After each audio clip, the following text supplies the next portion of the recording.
Hi friends, welcome to Kiran reviews YouTube channel. ముందుగా ఈ వీడియోకి లైక్ చేయండి.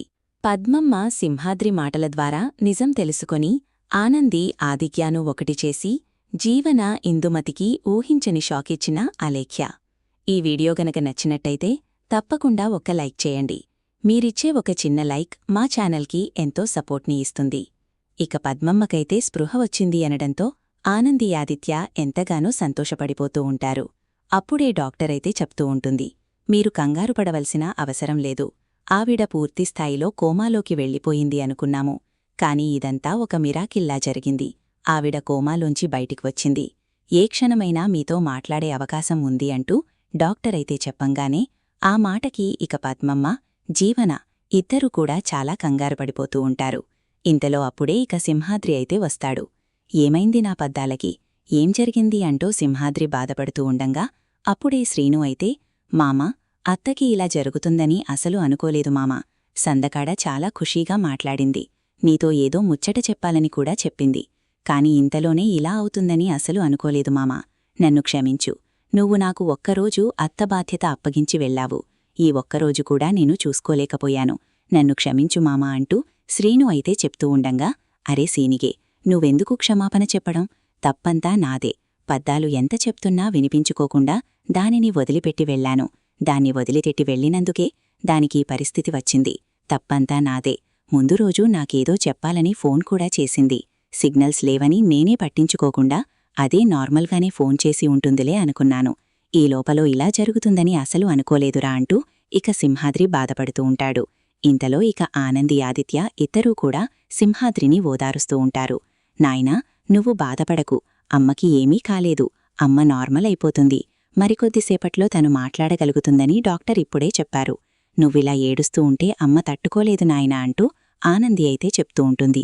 అవును మావయ్యగారు, మీరిలా ఏడుస్తూ ఉంటే అత్తయ్యగారు చూస్తే తట్టుకోలేరు. మీరిలా ఏడవకండి అంటూ చెప్తూ ఉంటాడు ఆదిత్య. అల్లుడుగారు, మీరు బిడ్డ కష్టంలో ఉన్నప్పుడు ఇలా తోడుగా ఉండి ఓదారుస్తారని అస్సలు అనుకోలేదు. నా బిడ్డే ఒంటరిగా హాస్పిటల్ దగ్గర ఏడుస్తూ ఉంటుందని నేను ఎంతగానో కంగారుపడ్డాను. కాని వచ్చిన తర్వాత మీరు మా అమ్మాయికి అంత ప్రేమగా భోజనం తినిపిస్తూ ఉంటే అది చూసి నాకు చాలా సంతోషమనిపించింది అంటూ సింహాద్రి అయితే చెప్తూ ఉంటాడు. సరే, ఇప్పుడవన్నీ ఎందుకులే మావయ్యగారు, మీరు ముందు అలా కూర్చోండి అంటూ ఆనంది ఆదిత్య ఇద్దరూ కూడా సింహాద్రినైతే పక్కన కూర్చోబెడతారు. నైనా, నీకు తాగడానికి ఏదైనా తీసుకువస్తాను అంటూ ఇక ఆనంది అనంగానే, లేదు బిడ్డా, నా పద్దాలు ఆ పరిస్థితిలో ఉంటే నేనెలా తాగగలను? నాకు ఏదీ కూడా సహించడం లేదు. నా పద్దాలు నాతో మాట్లాడితే తప్ప నేను ఏదీ కూడా ముట్టుకోలేను అంటూ ఇక సింహాద్రి అయితే చెప్తూ ఉంటాడు. ఇంతలో ఇక పద్మమ్మకి స్పృహలైతే వస్తుంది. అప్పుడే డాక్టరైతే ఇక పద్మమ్మకి స్పృహ వచ్చిందని బయటకు వచ్చి అయితే చెప్పడంతో అప్పుడిక సింహాద్రి అయితే, నేను లోపలికి వెళ్లి నా భార్యని చూసొస్తాను అంటూ ఇక సింహాద్రి అయితే చెప్తూ ఉంటాడు. అప్పుడే ఇక సింహాద్రి లోపలికి వెళ్ళంగానే పద్మమైతే, సింహాద్రిని చూసి వచ్చావయ్యా. నీతో ఈ ముచ్చట చెప్పకముందే చచ్చిపోతాననుకున్నాను. ఇప్పుడు భయం లేదు. నీతో చెప్పిన తర్వాతే ఇక నేను ఏమైపోయినా నాకిబ్బంది లేదు అంటూ పద్మమైతే చెప్తూ ఉంటుంది. అప్పుడే ఇక సింహాద్రి అయితే, పద్దం, ఇంకొక్కసారి ఆ మాటంటే నీకు మర్యాదగా ఉండదు. ఆ చెంప ఈ చెంప వాచిపోతుంది అంటూ సింహాద్రి అయితే అంటూ ఉంటాడు.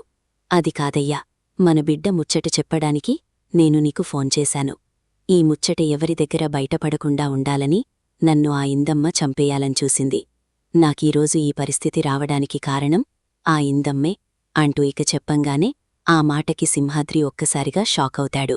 ఏంటి, ఆ ఇందమ్మ నిన్ను చంపాలనుకోవడమేంటి అంటూ అడుగుతూ ఉండంగా, అవునయ్యా, మన బిడ్డ ఎవరో కాదయ్యా, మన బిడ్డ లాయరమ్మ సూర్యబాబుల కన్నకూతురు. తన తల్లికి ప్రాణగంటముందని ఎవరో స్వామి చెప్పాడంట. అందుకని చిన్న వయస్సులోనే తన స్థానాన్ని ఆ జీవనికిచ్చి ఆ జీవన ఇంటి వారసురాలా మన బిడ్డే పరిచయం చేసిందంట. నిజానికి అసలైన జీవన, అసలైన ఇంటి వారసురాల మన బిడ్డ. ఈ విషయం నాకు తెలిసిందని ఆ ఇందమ్మకి జీవనికి తెలిసింది కాబట్టి ఈ నిజం నేనెక్కడా బయటపెట్టేస్తానని నన్ను చంపాలని చూసింది అంటూ ఇక పద్మమ్మైతే సింహాద్రితో చెప్తూ ఉంటుంది. ఇంతలో ఇక లోపలికి మెడిసిన్ ఇవ్వడానికి వచ్చిన అలేఖ్య అయితే ఈ మాటలన్నీ వినేస్తుంది. ఏంటి, ఆనంది ఆ ఇంటి అసలైన వారసురాలా? జీవనికి ఆ ఇంటికి ఎలాంటి సంబంధం లేదా? కాని జీవన మాత్రం ఇంత మోసం చేస్తుందని అస్సలు అనుకోలేదు. జీవన చాలా నాటకాలాడుతుంది. జీవన చేసిన తప్పులని ఎలాగైనా బయటపెట్టాలి. ఆనందీలాంటి మంచి అమ్మాయిని బాధపెట్టకూడదు. ఇప్పటివరకు ఆనందీ విషయంలో నేను కూడా చాలా తప్పులు చేశాను. ఇక మీదట ఆనందీ విషయంలో ఎలాంటి తప్పు జరగకూడదని అనుకుంటున్నాను. ఇప్పుడే ఆదిత్య దగ్గర నిజాన్ని బయటపెడతాను అంటూ ఇక అలేఖ్య అయితే బయటికొస్తుంది. ఇంతలో ఇక ఆదిత్య అయితే ఆనందీతో చెప్తూ ఉంటాడు. సరే, మీ నాయన వచ్చారు కాబట్టి నేను వెళ్తున్నాను ఆనందీ అంటూ చెప్పంగాని అప్పుడిక లేఖ్య అయితే, ఆగు ఆదిత్య, ఎక్కడికి నువ్వు వెళ్లేది? నువ్వు వెళ్లడానికి వీల్లేదు.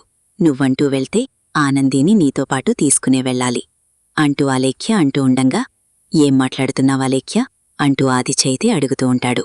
అవును ఆది, ఈ సమయంలో నీ భార్య ఇంత బాధలో ఉంటే నువ్వు వెళ్తున్నాను అని చెప్తున్నావే, అది నీ మనస్ఫూర్తిగా చెప్తున్నావా? ఒక్కసారి నా కళ్లల్లోకి చూసి చెప్పు.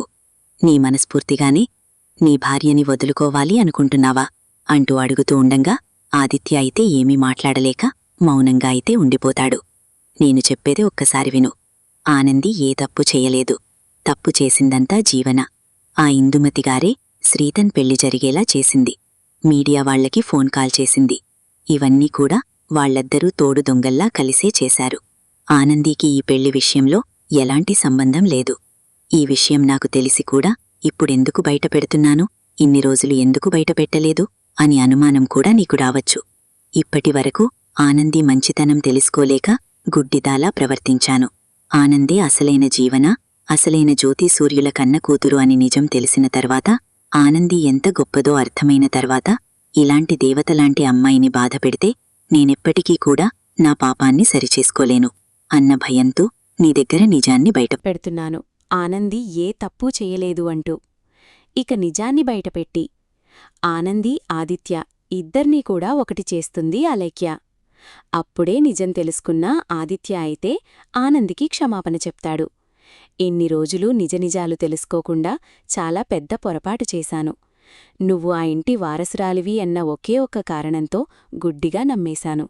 నన్ను క్షమించు ఆనంది అంటూ ఆదిత్య అయితే ఆనందికి క్షమాపణైతే చెప్తాడు. ఇంతలో అప్పుడే ఇందుమతి జీవన అయితే వస్తారు. అదిగో మీ ఇద్దరూ విడిపోవడానికి కారణమైన వాళ్ళు అంటూ అలేఖ్య చెప్తూ ఉండంగా అప్పుడే ఆదిత్య ఆనంది ఇద్దరూ కూడా ఇందుమతి జీవన దగ్గరికి కోపంగా అయితే వస్తారు. ఇక ఆనంది ఇద్దరు చంప అయితే పగలగొడుతుంది. మీలాంటి వాళ్ళని క్షమించడానికే వీల్లేదు అంటూ ఆనంది అంటూ ఉండంగా అప్పుడే సింహాద్రి అయితే బయటికొస్తాడు.